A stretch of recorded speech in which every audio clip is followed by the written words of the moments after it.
In your own words, how would you explain your style of jiu-jitsu? Well, you don't have to be strong. You don't have to be big. All you have to do is know the right technique. It's based jiu-jitsu. Gracie Jiu Jitsu is based on leverage technique, not on strength. Now, what changes did your father, Grandmaster Helio Gracie, make to the Japanese jiu-jitsu that was taught to his family? Well, he learned the basic jiu-jitsu that, let's say, you need strength. My father, being very small and 140 pounds, didn't have the strength. So he pretty much learned by watching my uncle teach, what he learned from the Japanese. And on his mind, he just developed, he added leverage into the techniques. So he didn't invent a whole new style. He just made it easier. And like he always says, give me the right leverage and I'll lift the world. Do you think your father envisioned the popularity of Brazilian jiu-jitsu throughout the world today? That's a good question for me to ask him. But when I came to America, my brother was already here teaching, and I started to teach.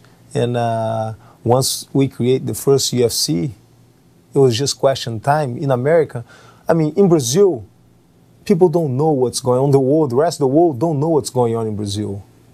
But in America, anything you bring it to America, the rest of the world wants to copy, wants to pick from here.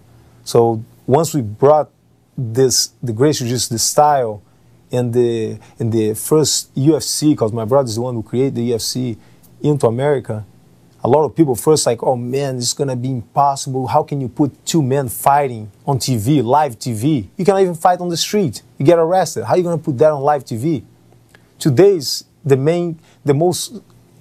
fastest growing sport in the world, not just in America. Once we did the first show in America, Japan, South Africa have shows all over Europe, China. So it's growing like crazy. Now, how is the Gracie Jiu-Jitsu that your father, Grandmaster Helio Gracie, you and Sam Marcellini teach different from the styles taught at Brazilian Jiu-Jitsu schools that mainly focus on tournaments? Well, the Gracie Jiu-Jitsu that my father learned, and like most martial arts, Taekwondo, Judo, on the beginning, if you look at the history, they were made for the street, for fighting, for self-defense. But people turn, let's say Judo for instance, into a style for competition, not for the streets anymore. Gracie Jiu-Jitsu is happening the same way. Gracie Jiu-Jitsu was built for self-defense. It's a self-defense art. It's so you can get, so if you get in a fight on the street, for you to know how to defend yourself. It's not for you to beat up or pick up a fight. But with the tournament rules and people wants to compete in tournament, they start to change so much that's become unrealistic. But Gracie Jiu-Jitsu, the one that my father, my brothers, my family teach, that's what we call Gracie Jiu-Jitsu instead Brazilian Jiu-Jitsu. The Gracie Jiu-Jitsu is a self-defense style. It's geared towards the street fighting. So I can defend myself on the streets, not in a tournament and trying to score a point. Who cares about a point in the street? Now, your father, Grandmaster Helio Gracie, still grapples and trains at the age of 94. Now, do you still grapple with him? I just got back. I was in Brazil about 2 months ago, and I was asking him questions about fighting. What if this, what if that? Just picking his brains. And the old man always giving me good advices, new stuff that he's still studying the style, the art. So it's always good talking to him.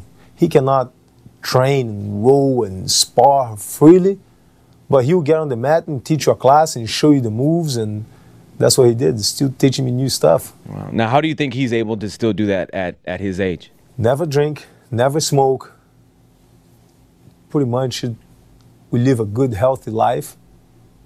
So it's still all up there. So it's in touch with the nature. If you see the place he lives in the farm, in the country. So goes to the city once in a while. But pretty much I ask him that all the time. And it's living a healthy life. Now, you fought Akibono, who is 480 pounds, 6'8", and beat him with ease. Now, how does Jiu-Jitsu enable a 175-pound man to defeat a much larger opponent? Leverage. It's based on leverage. I'm not there to try to punch him out. If I punch him, he will smile, punch me back, knock me out. So I can't exchange firepower with a guy that big. So I have to be able to maneuver him. It's like jump in the pool. He doesn't know how to swim. I know how to swim. So we just hang on to each other and I jump in the pool with him. If I know how to swim, I'll survive. I'll get out of there. So I know what I'm doing. I got enough technique and leverage. And he was pretty much lost. Now, what do you feel are the highlights of your career as a Brazilian Jiu-Jitsu martial artist? Winning, as a martial artist, winning the UFC tournaments back on the old days when there was no gloves, no rules, no time limit, no weight division. And it's not like today you fight one-on-one. You have to fight 3 fights. Actually, on the second UFC, I fought 4 fights in one night. So that it cannot be done again. It's that page on the book, of the history book, it's done. That's closed. The other one was fighting Nakibono. It's almost haven't been done yet, and nobody's gonna do it again. So now my name is on the history book with gold letters, man. Now, you have trained and taught thousands of people. Can you name some of the students that have spent the most time learning from you personally? Oof, there's a lot of guys, man. Pat Hardy out in Texas, been with me for a long time. Buddy Clinton's another one. Greg Thompson from North Carolina. Spencer. The Jason, the all guys have been with me in North Carolina. There's some guys, John Crouch, Alvin. Alvin's actually fighting on the UFC. They're from Colorado. Rob Kahn, he's out of, and John Burke, they're out of Florida. So there's Sam Marcellini, he's over here in California. Evaldo is over here in California. So I've been teaching for a long time. I've been teaching for for about 25 years. So some of those guys have been with me for a long time. Now, speaking of Sam Marcellini, what do you think of Sam's jiu-jitsu and teaching abilities? Well, I just finished a seminar, and I based his instructions on his students. So the students were doing the moves very smooth. There wasn't any ego in the class. So all that comes from the instructor. And I'm Sam's instructor. That's why he doesn't have any ego. He doesn't use his strength, good technique. And his students are going to follow his footsteps. So he's a very good instructor. I recommend him for anybody. And how long you been training Sam Marcellini? Oof, sheesh, about 10 to 15 years, man. Somewhere, he's on the 14, 15 years, somewhere on there.